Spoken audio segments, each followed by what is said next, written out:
Hi, Bruce Robinson here, talking more about Christian parenting. Here's a question. What do your kids see when they see you engage with other people?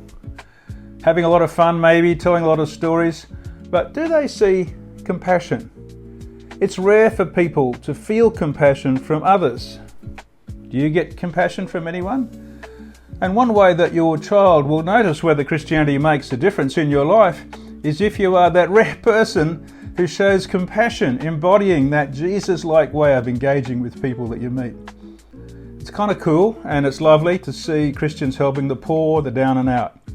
But often it's associated with a negative attitude towards the rich or the powerful or the famous, a judgmental attitude. I'm sorry to say that, but I see it quite a bit. So what do your kids see when you run into someone who is like that, who's important, powerful, rich, famous? When you run into someone, meet them, and they're famous, do you go a bit weak at the knees? Or do you start to think transactionally about getting something out of them? If they're rich, maybe some money for a good cause that you're interested in? Or maybe it's even subconscious. Do you see them as people who you'd like to be around and get some reflected glory? Or are you moved with compassion for them? Now, I'm unimportant, but I do run into quite a few people who fit these categories through my work, etc. And I've learnt something, and that is that my model and the thing that has changed and inspired me is from the Bible. And it talks about how Jesus responded to people. And let me pick one such person. This guy was described as being a rich young ruler. And I'm very interested in how Jesus responded. When the guy had finished talking to Jesus about what he was interested in, his challenge, and Jesus had responded to what worried him, it says, Jesus looked at him and was moved with compassion. He showed him love. And he could have had all sorts of transactional intentions, but he didn't. He showed him love. Presumably he had tears in his eyes in order for the eyewitness who wrote the gospel to have recorded the fact that he was moved with compassion. It's so rare for anyone to be moved with compassion for someone else. And it's all pretty interesting, really. Actually, it's more than interesting. It's deeply moving. I mean, imagine being there. Imagine watching that interaction. When I do sit next to someone at a sporting or social event who has got lots of money or fame or power, I'm tempted to ask them too for money.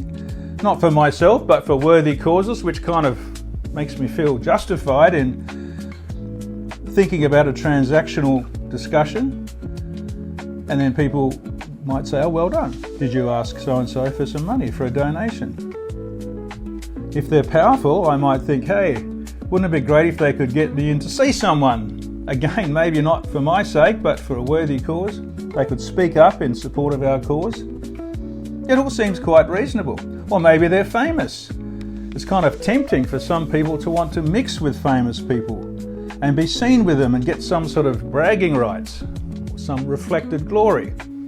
It's all natural, and it's not all bad. Certainly asking for money for a worthy cause or getting an introduction to somebody. But look, I got to be honest, I don't do any of those things, and I don't do them because of the model of Jesus. He did not do those things.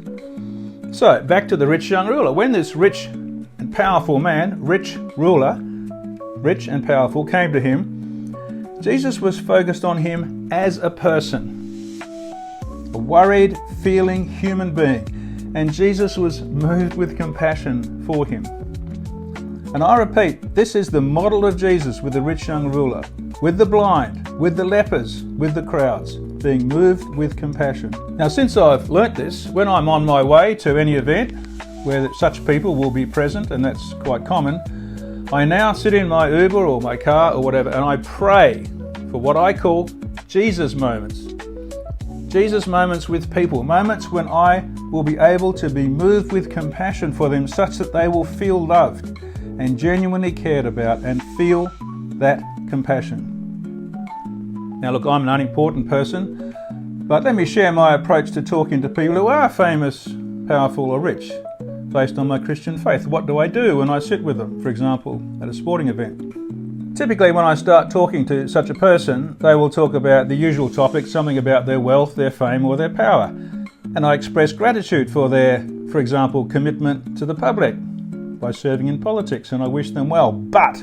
And then I start to engage with them about their family and other issues. I don't barge in uninvited, but somehow they begin to talk. And I suspect it may be because people don't usually show that much interest in those aspects of them as a person.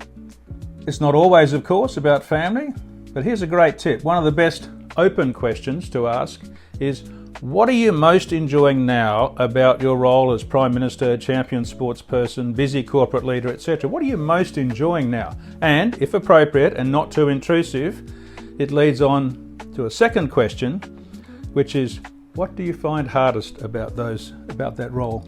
Or sometimes they start to get a bit anxious that they are oversharing. And I have to say to them explicitly when I sense that, look, I need to be very clear. The conversation we're having is strictly confidential. Absolutely nobody else will hear this.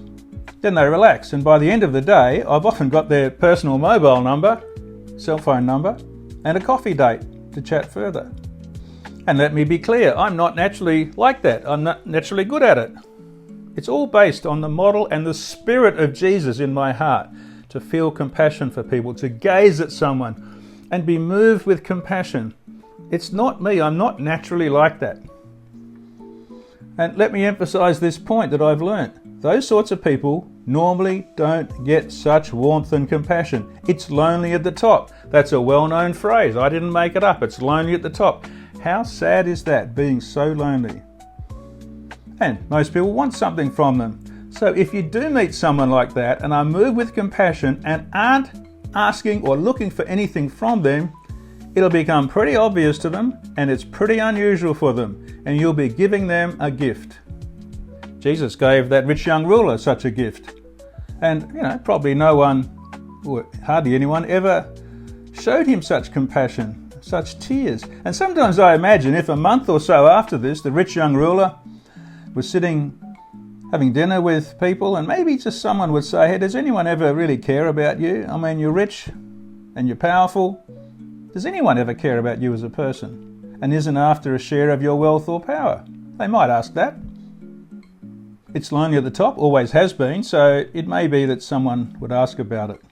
So I wonder whether at that moment his mind wouldn't go back a few months to that rabbi that listened to him, asked for nothing from him, and was deeply moved with deep compassion for him and wept.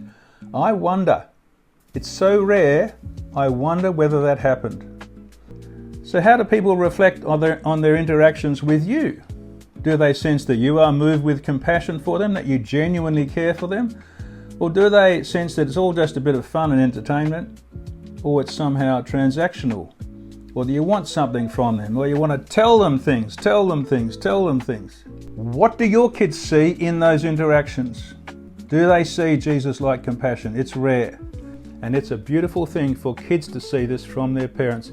Not just caring for the poor and needy in general, donating money, maybe going and helping, but seeing that you have a compassionate heart towards everybody, seeing them as soft, hurting people like Jesus did.